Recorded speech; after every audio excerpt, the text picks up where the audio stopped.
नमस्कार। विद्या news line में आपका स्वागत है। उत्तर प्रदेश की सियासत का पारा चढ़ा हुआ है और बीजेपी में काफी कोलाहल है। वजह यह है कि ब्राह्मण विधायकों ने अलग से बैठक कर ली है। वो सोचे थे कि जिस तरह से राजपूत विधायकों ने बैठक की थी वैसे ही बैठक करके दे लेंगे संदेश, लेकिन उनका पासा पड़ गया है उल्टा। और अब पार्टी की तरफ से मिल गया है अल्टीमेटम। तीनों एक्टिव हो गए हैं। कौन कौन? बीजेपी के अध्यक्ष पंकज चौधरी, सीएम योगी और संगठन मंत्री धर्मपाल सिंह। इन ब्राह्मण विधायकों ने आखिरकार इस बैठक में कौन सी वो चूक की जिसकी वजह से बैठक के बीच में ही सीएम को एसडी का फोन आ गया था। फिर संगठन मंत्री धर्मपाल सिंह का और पंकज चौधरी ने तो जो बयान जारी किया है उसमें सीधे सीधे चेतावनी ही दे डाली है। चूक तो हुई। कौन कौन सी चूक हुई? तीन बड़ी चूक इन लोगों ने की है। पहली चूक, इन ब्राह्मण विधायकों के चेहरों को ध्यान से देखिए और इनके क्षेत्र को देखिए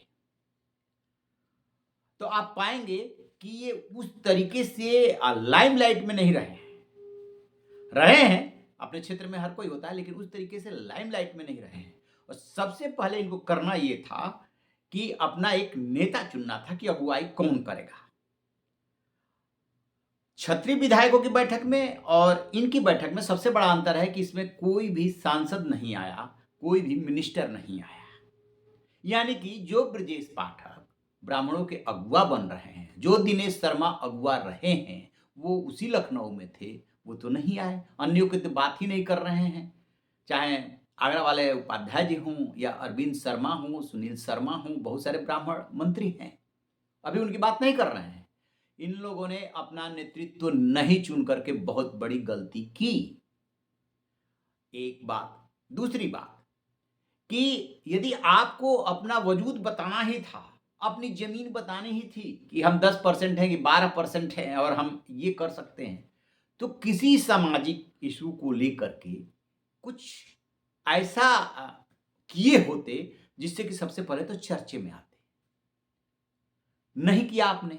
जब इटावा का चूटी कांड हुआ उस समय वो ब्राह्मण परिवार रास्ता देख रहा था कि शायद किसी ब्राह्मण मंत्री, सांसद, विधायक का दिल पसीजे और आएगा उपचार पूछने के लिए, घाव पे मरहम लगाने के लिए कि हुआ क्या था। गलती तो दोनों पक्ष से हुई थी, लेकिन अखिलेश यादव सपा प्रमुख यादव के साथ खड़े हो गए। कोई ब्राह्मण नेतृत्व नहीं पहुंचा। तो इन लोगों ने जब जब, चाहे वो गाजीपुर का कांड ही हुआ था, वो तो बीजेपी का कार्यकर्ता था, संघ से जुड़ा हुआ ब्राह्मण युवक था, तो भी नहीं आप जुटे। और भी कई मामले हुए तो भी आप नहीं जुटे। तो कम से कम अपने अनुशासन, पार्टी के अनुशासन में रह करके ही धमक दर्ज कराई होती, अपना वजूद बताया होता कि आपके पीछे भिन्न है, लोग हैं, समाज के लोग हैं। पता चला कि आपसे तो ब्राह्मण समाज के लोग भी नाराज हैं, आप किसी धर्म में काम नहीं आते हैं, और पार्टी भी नाराज हो रही है कि आपने अनुशासनहीनता की है। तो ना नेतृत्व का ना होना और अपने वजूद को, अपनी मजबूती को दर्ज न कराना, ये पहली बड़ी चूक। दूसरी बात, जिस समय राजपूत विधायकों ने बैठक की थी, एक तो उन लोगों ने सबको बुला भी लिया था, आ भी गए थे लोग। उसके बाद कुर्मियों की बैठक हुई थी, लोध की बैठक हुई थी, अलग अलग जातियों की बैठक हुई थी। और एक बैठक के तो क्षत्रियों की बैठक के तो आयोजक मंत्री ही थे, जयवीर सिंह।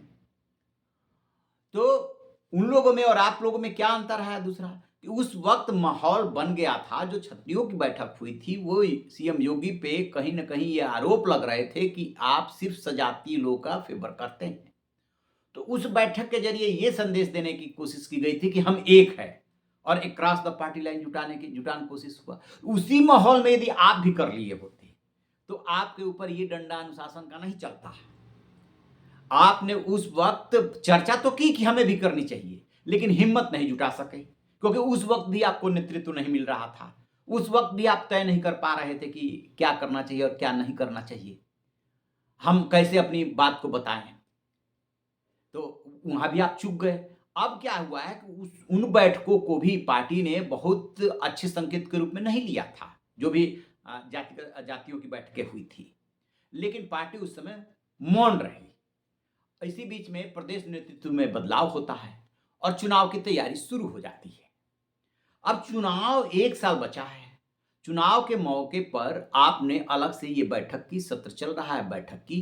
तो आपको याद है ना, लखनऊ में प्रदेश अध्यक्ष के चुनाव से पहले कैसे संघ के बड़े-बड़े नेता भागे जा रहे, चाहे बीएल संतोष हो, चाहे अरुण कुमार हो और भी कई नेता और बीजेपी के भी नेता। फिर कई दौर की बैठकें चली थी, उसके बाद ये सब कुछ फाइनल हुआ था। और साफ-साफ संकेत दिया गया था, जो बताया जाता है कि जो संघ के साथ सीएम योगी की बैठक हुई थी, उसमें ये उन्होंने कहा था कि ऐसा कुछ भी नहीं होना चाहिए जिससे कि संदेश गलत जाए। उन्होंने अपनी पीड़ा बता दी थी कि किस तरीके से उनकी घेराबंदी हो रही है और वही गलती आपने कर दी। तो ये आपसे बहुत बड़ी गलती आपने यहाँ पर कर दी। बैठक में जो तीसरी बात हुई है, तीसरी जो चूक हुई है कि रजिस्टर पे साइन कराया, वो बाहर कैसे आया? बाहर नहीं आना चाहिए था, चलिए बाहर आ गया, कोई बात नहीं। इन लोगों ने 3 बातें कही है ऐसी जो कि पार्टी को, संगठन को, संघ को, सरकार को, सबको चुभ गई है बात। इन लोगों ने ये बात कही है कि आरएसएस यानी संघ में हमारी कोई सुनवाई नहीं है, बीजेपी पार्टी संगठन में कोई सुनवाई नहीं है और योगी की सरकार में कोई सुनवाई नहीं है। तो सवाल ये है कि किसी एक कोने को तो आप छोड़ दिए होते, किसी एक को तो छोड़े होते कि हाँ यहाँ पे सुनवाई है। ये तीनों बात विशेष तौर पे उल्लेखित आप कर रहे हैं कि आपकी कहीं सुनवाई ही नहीं है, यानी कि सब कुछ गड़बड़ चल रहा है। बेशक सीएम योगी की घेराबंदी हो रही है, पंकज चौधरी उसी क्रम में प्रदेश अध्यक्ष बनाए गए हैं और संगठन में ला कह लीजिए, जब आप कोई राजनीतिक दल चलाते हैं या सामाजिक संगठन, राजनीतिक संगठन चलाते हैं तो वर्चस्व की लड़ाई रहती है, लेकिन उसमें एक मर्यादा रहती है। अब सीएम योगी की जो घेराबंदी हो रही है, क्या ये सबको पता नहीं है कि दिल्ली के इशारे पे हो रही है और जितने उनके विरोधी हैं सब उनके इर्द गिर्द कर दिए गए हैं, सबको पता है, पार्टी को भी पता है। लेकिन बीजेपी के सामने भी तो सबसे बड़ी चुनौती है कि यदि सीएम योगी के नेतृत्व में चुनाव में नहीं उतरेंगे तो किसके नेतृत्व में उतरेंगे? क्या किसी पिछड़े वर्ग के नेता के नेतृत्व में उतर जाए? क्या ऐन मौके पे सीएम का चेहरा चेंज कर दें? बीजेपी भी ये हिम्मत नहीं जुटा पा रही है। वजह ये है कि सीएम योगी हिंदुत्व का चेहरा बन चुके हैं, उनका अपना वोट बैंक है, लॉ एंड ऑर्डर को लेकर के उनका एग्जाम्पल दिया जाता है। बेशक कहीं-कहीं जाति की खबरें आती है और ये आती है कि सजातीय लोगों का फेवर करते हैं, लेकिन उनकी एक इमेज बनी हुई है और आपने तीनों पार्टी को, आरएसएस को और सरकार को, तीनों को उस बैठक में धो डाला है। तो जब ये बात बाहर जाएगी तो फिर पार्टी को, आरएसएस को, सरकार, तीनों को बुरी लगेगी ही लगेगी। इसीलिए पंकज चौधरी ने कहा कि ये अनुशासनहीनता है, आगे से ऐसी कोई बैठक नहीं होनी चाहिए। और खबर ये आ रही है कि ब्राह्मण विधायकों ने ये तय किया था कि हम हर महीने या 2 महीने पर बैठक करेंगे। तो 5 जनवरी की बात आ रही थी कि 5 जनवरी को ये लोग फिर से मीटिंग कर सकते हैं। तो अब भारी दबाव में ये लोग आ गए हैं। जो बैठक के आयोजक थे पीएन पाठक, उन्होंने तो कहती है कि इसे जो है जब डाँट पड़ी है उसके बाद से अपने को एकदम पर्दे के अंदर कर लिया है और फ़ोन-वोन भी ज़्यादातर स्विच ऑफ रखने लगे हैं।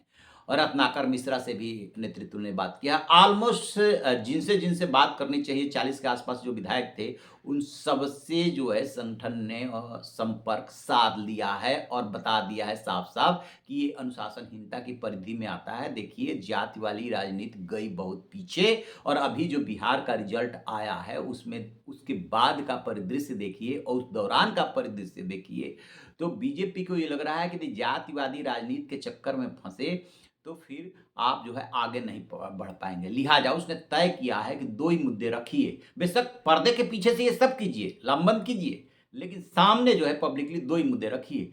एक तो अपनी विकासवादी सोच और विकासवादी राजनीति कीजिए, अपने काम के बल पे। दूसरा राष्ट्रवाद, क्योंकि ये राष्ट्रवाद ऐसी भावनाओं से जुड़ा हुआ मुद्दा है, जिससे कि एक जो किसी भी जाति का हो, जुड़ने की पूरी गुंजाइश है।